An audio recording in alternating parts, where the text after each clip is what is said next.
The HIV Consumer Alliance of WA, the leading peer-to-peer HIV support group in WA, welcomes the Liberal WA's hard drug policy and their other initiatives designed to end some of the crises that exist in Western Australia. For too long, nothing has been done but fund needle exchanges to give out free needles without any option of rehab, while funding unaccountable NGOs who run around enabling hard drug use while crime waves surge and domestic violence is at crisis levels. It's time to end drug dealing in public housing as a priority. People should be safe in their homes, and the Department of Community shuffling of drug dealers from one place to another to avoid evictions needs to end, because this policy seeks a message to the drug dealers that dealing is okay. The Liberal Party have also put forward a proposition to rebuild Royal Perth Hospital.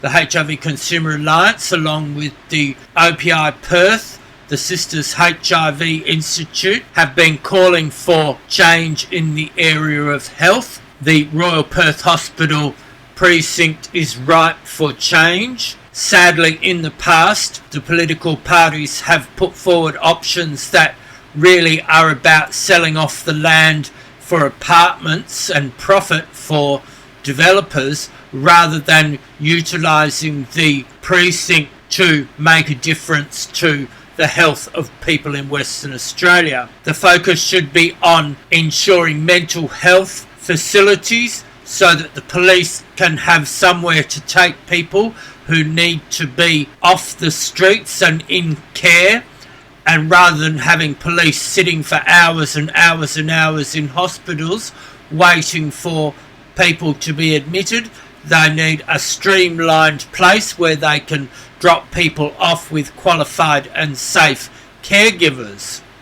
There also needs to be increased emergency housing in that sector, and there can be drug rehabilitation programs, medical facilities, all designed around creating a community-focused support structure for the state.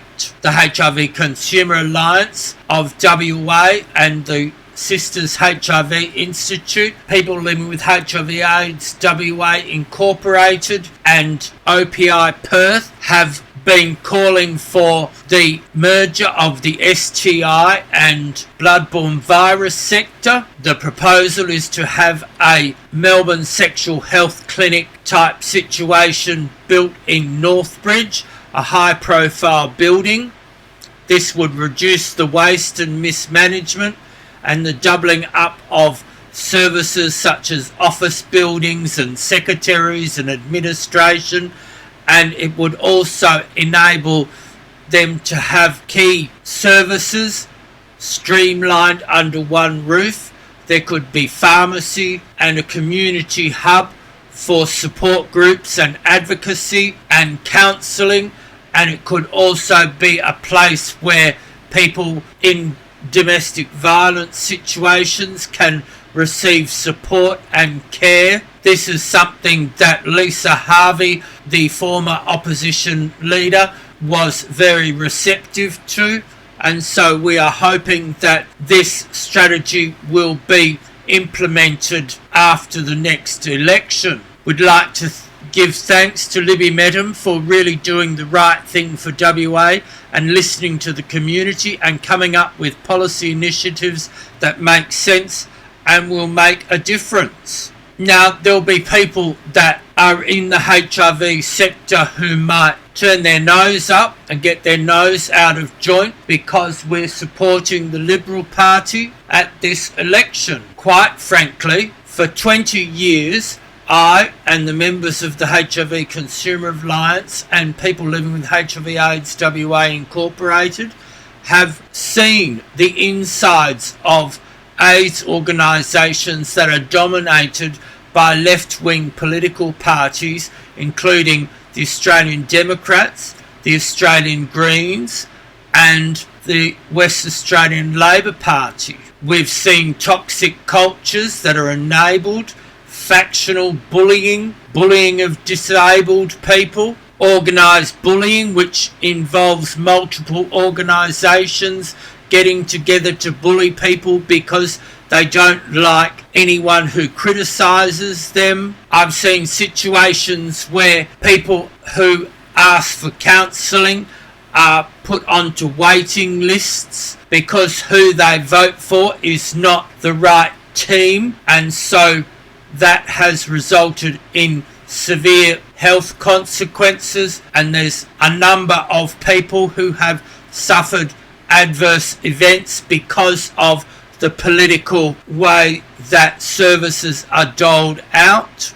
The WA Labor Party have not provided safe environments for HIV positive people, and so they only have themselves to blame if the leading peer-to-peer support group in Western Australia says enough is enough. We need a change. I would also like to add that in 2003, my mother first asked for someone from the WA AIDS Council to contact her. It's 2025 and my mother is still waiting for a phone call to be replied to. So we're not apologising for saying that it's time for a change, and it's just politics. So make sure you get down and vote and research the new preferential voting system that is in place. It's now very similar to the